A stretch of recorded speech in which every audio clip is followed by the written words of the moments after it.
Friends, welcome to SSC crackers. और इस channel पे फिर से आपका बहुत बहुत स्वागत है। तो नेक्स्ट मंथ से आरआरबी एनटीपीसी का एग्जाम स्टार्ट हो जाएगा, इसीलिए ये एकदम डेडिकेटेड सीरीज स्टार्ट हुआ है। समझ रहे हैं, डेडिकेटेड सीरीज, जिसमें आपको लास्ट 30 डेज में 40 टॉपिक्स जो है वो आपको कराया जाएगा। और अगर आरआरबी एनटीपीसी के पॉइंट ऑफ व्यू से बात करें तो हिस्ट्री तो बहुत इंपॉर्टेंट टॉपिक है। यहां से डायरेक्ट आप एक्सपेक्ट कर सकते हैं कि 4-5 क्वेश्चंस तो जरूर रहेगा। इसीलिए हिस्ट्री के जो है 200 क्वेश्चंस जो है वो हम लोग करने वाले हैं, और वो एक वीडियो में नहीं होगा, पार्ट वाइज होगा, ताकि आपको भी इजी हो याद करने में, रिवीजन करने में, और क्वेश्चन बनाने में मुझे भी इजी हो। तो इसीलिए पार्ट वाइज इसको हम करेंगे। तो ये तो हमारा पहला पार्ट है। ओके, तो इस बार जो है, अब की बार रेलवे पार का जो यहाँ पर स्लोगन डाल दिए हैं, ये एकदम करके दिखाना है। ठीक है, तो रेडी हो जाइए हिस्ट्री के सारे इंपॉर्टेंट क्वेश्चंस का रिवीजन करने के लिए। और हम लोग एंशिएंट हिस्ट्री, मेडाइवल हिस्ट्री और मॉडर्न हिस्ट्री, ये सब तीनों जो आपका सेक्शन है ना, एंशिएंट, मॉडर्न और मेडाइवल, इन तीनों से रिलेटेड जितने भी इंपॉर्टेंट क्वेश्चंस हैं वो सब हम लोग यहाँ पर करेंगे। ठीक है, चलिए तो पहला क्वेश्चन से स्टार्ट करते हैं। और ये सब जो क्वेश्चंस आप देख रहे हैं ना, ये सब आरआरबी के एग्जाम में पूछा गया है। एनटीपीसी जो पिछले बार जो एग्जाम हुआ था उसके सारे इंपॉर्टेंट क्वेश्चंस है ये। पहला क्वेश्चन है कि सिंधु घाटी सभ्यता का निम्नलिखित में से कौन सा स्थल पंजाब में स्थित है। और ये क्वेश्चन आप देख सकते हैं कि आरआरबी, एनटीपीसी, सीबीटी 2 में पूछा गया है, शिफ्ट 1 में। ओके, तो यहां पर क्या होगा करेक्ट आंसर? सिंधु घाटी सभ्यता का कौन सा स्थल जो है पंजाब में स्थित है? तो आप कहेंगे रोपर। राइट आंसर क्या होगा? रोपर होगा। नेक्स्ट क्वेश्चन है कि सिंधु घाटी काल के दौरान शिल्प उत्पादन के लिए गोले कहां से प्राप्त किए जाते थे? ये बहुत ही अच्छा क्वेश्चन जो है एग्जाम में पूछा गया था लास्ट ईयर, कि जो शिल्प उत्पादन के लिए जो गोले थे वो कहां से प्राप्त किए जाते थे? तो आप कहेंगे नागेश्वर से प्राप्त किया जाता था। ओके, नागेश्वर। नेक्स्ट है कि निम्नलिखित में से किस स्थान पर पत्थर की पुरुष नर्तक आकृति नटराज की खोज की गई थी? ठीक है, in which of the following locations was Nataraj a stone male dancing figure discovered? तो ये कहां पर हुआ था? तो ये हड़प्पा में हुआ था। राइट आंसर क्या हो जाएगा? हड़प्पा। नेक्स्ट है, निम्नलिखित में से कौन सा जानवर हड़प्पा सभ्यता की मोहरों पर अक्सर देखा गया था? ओके, तो वो कौन सा जानवर है जो कि हड़प्पा सभ्यता के मोहरों पर अक्सर देखा गया था? तो आप कहेंगे बुल, यानी कि बैल। नेक्स्ट इंपॉर्टेंट क्वेश्चन है कि हड़प्पा सभ्यता में मोतियों को बनाने के लिए किस सामग्री का उपयोग किया जाता था? तो वो कौन सा सामग्री था जिसका उपयोग किया जाता था हड़प्पा सभ्यता में मोतियों को बनाने के लिए? तो आप क्या कहेंगे? Carnelian stone. Okay, carnelian stone यहां पर होगा करेक्ट आंसर। नेक्स्ट है कि on which river was Harappa city discovered during excavations around the year 1920-21? तो वर्ष 1920-21 के आसपास खुदाई के दौरान हड़प्पा शहर की खोज किस नदी पर हुई थी? तो आप क्या कहेंगे? रावी। है ना, ये क्वेश्चंस तो मुझे लगता है आप सबको मालूम होगा। राइट आंसर रावी होगा। नेक्स्ट है, निम्नलिखित में से किस धातु का उपयोग मनुष्य द्वारा सबसे पहले किया गया था? तो वो कौन सा मेटल्स था जो सबसे पहले यूज किया गया था? तो आप कहेंगे कॉपर। राइट आंसर क्या होगा? तांबा। नेक्स्ट है कि निम्नलिखित में से किस सिंधु सभ्यता स्थल पर जलाशयों के साक्ष्य मिले हैं? ओके, तो क्या होगा? In which of the following Indus civilization sites have evidence of water reservoirs? तो आप कहेंगे धोलावीरा। नेक्स्ट है, सिंधु घाटी सभ्यता के लोग डैश की पूजा करते थे? किसकी पूजा करते थे सिंधु घाटी सभ्यता के लोग? तो राइट आंसर क्या होगा? पशुपति होगा right answer. Okay, Pashupati correct answer है। नेक्स्ट हमारा इंपॉर्टेंट क्वेश्चन है, उपनिषद में उप शब्द का क्या अर्थ है? काफी अच्छा क्वेश्चन है। ओके, कि उपनिषद में उप शब्द का क्या अर्थ है? निकटता, टोटलिटी, सेक्रेट्स, हैप्पीनेस, क्या होगा? तो राइट आंसर होगा नियरनेस। ओके, तो उपनिषद में जो ये उप है, इसका अर्थ होता है नियरनेस, निकटता। नेक्स्ट है निम्नलिखित में से कौन सा शास्त्र वैदिक साहित्य का हिस्सा नहीं है? विच of the following scriptures is not a part of वैदिक लिटरेचर? तो आप कहेंगे पिटकस। ओके, पिटकस यहां पर होगा करेक्ट आंसर। नेक्स्ट है ऋग्वेद जो है 4 वेदों में सबसे पवित्र है, जिसमें 10 अध्याय जिन्हें मंडल कहा जाता है, जिनमें 10,600 श्लोक के डैश भजन है। तो कितने भजन हैं? 10,600 श्लोकों के कितने भजन हैं? तो 1028 भजन हैं। ओके, 1028। नेक्स्ट क्वेश्चन है कि निम्नलिखित में से कौन सा वेद रोगों के उपचार के बारे में बात करता है? तो वो कौन सा वेद है जो रोगों के उपचार के बारे में बात करता है? अथर्ववेद, यजुर्वेद, सामवेद, ऋग्वेद? तो आप कहेंगे अथर्ववेद। नेक्स्ट हमारा इंपॉर्टेंट क्वेश्चन है कि वर्धमान महावीर जैन धर्म के डैश तीर्थंकर थे। ये तो आप अच्छे से जानते हैं कि जैन धर्म में जो है टोटल कितने तीर्थंकर हैं? 24 तीर्थंकर हैं। और जो महावीर थे वो जैन धर्म के 24वें तीर्थंकर थे। पहले जो तीर्थंकर थे उनका नाम था ऋषभनाथ, और लास्ट जो तीर्थंकर थे महावीर वो थे 24वां।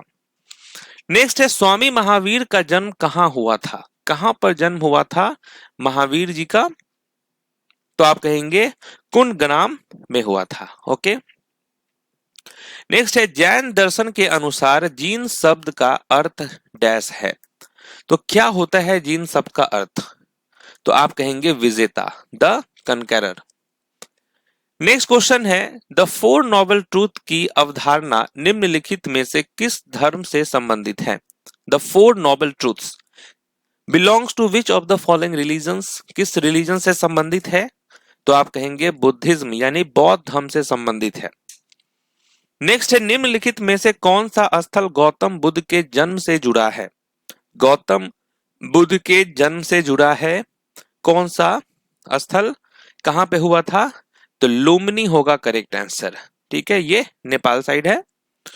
नेक्स्ट है कौन सा मौर्य शासक बौद्ध धर्म का अनुयायी बना? Which Mauryan ruler became a follower of Buddhism? तो आप कहेंगे अशोक। राइट आंसर हमारा क्या है? अशोक है। नेक्स्ट है थर्ड बुद्धिस्ट काउंसिल, ये कहां पर हुआ था? तृतीय बौद्ध संगीत का आयोजन किस शहर में हुआ था?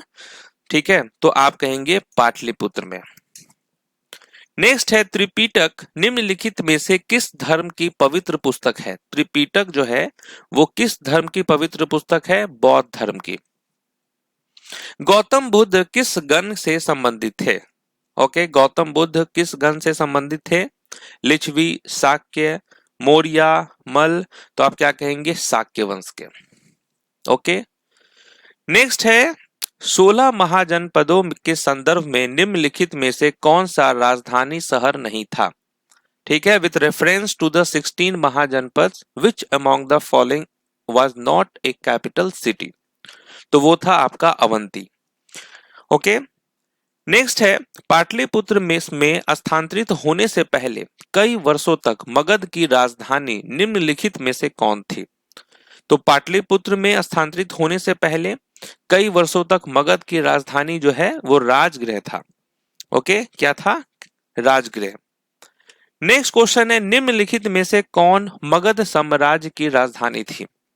तो कौन मगध साम्राज्य की राजधानी थी? तो ये था राजगीर। नेक्स्ट है मौर्य शासन काल के दौरान कर्नाटक में निम्नलिखित में से किस प्रांत को सोने की खान का केंद्र माना जाता था?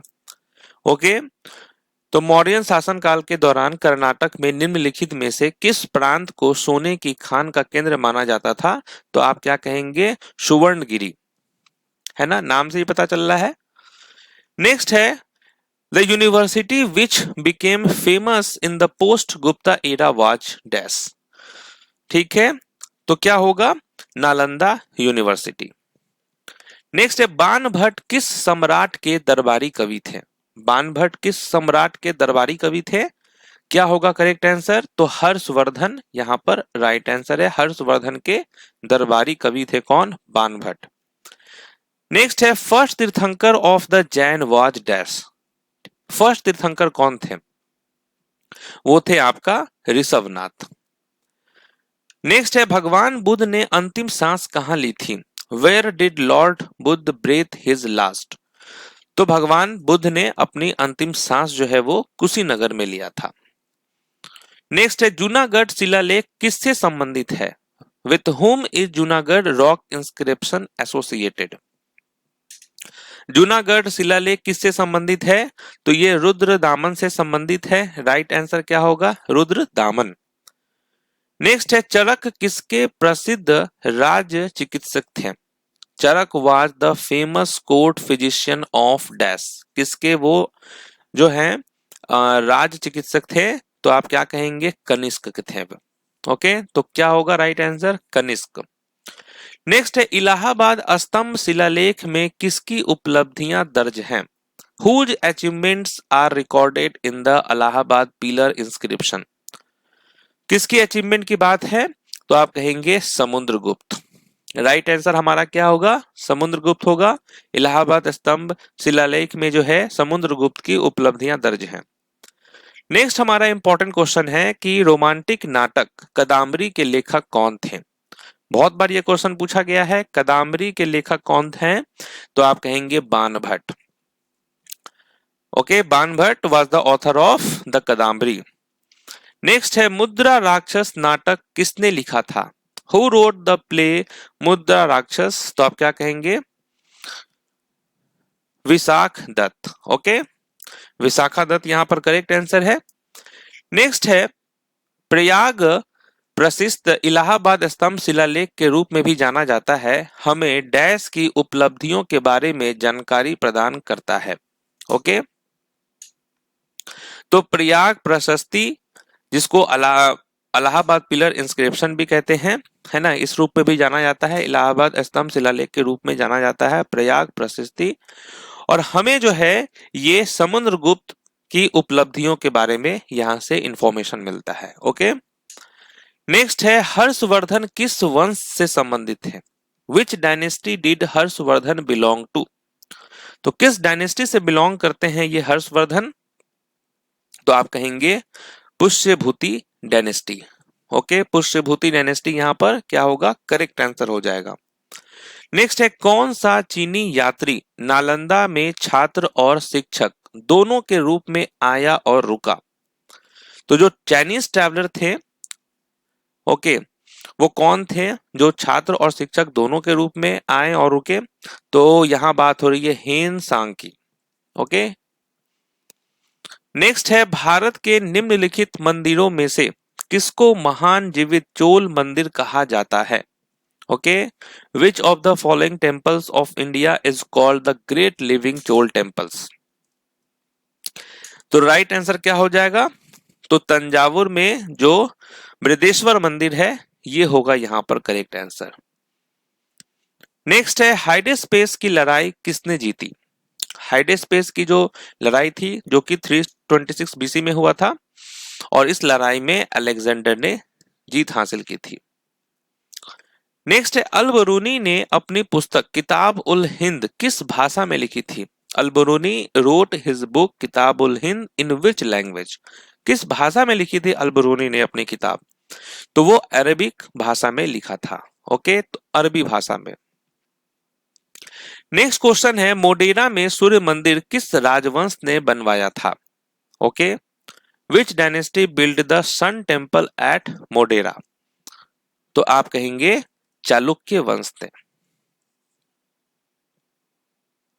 नेक्स्ट क्वेश्चन है फारसी विद्वान अल-बरूनी किस आक्रमणकारी के साथ अफगानिस्तान और भारत आया था? Al-Biruni the Persian scholar accompanied which invader to Afghanistan and India? तो आप कहेंगे महमूद गजनवी। नेक्स्ट है अहमद शाह अब्दाली किस एशियाई देश से भारत आया था? अहमद शाह अब्दाली किस एशियाई देश से भारत आया था?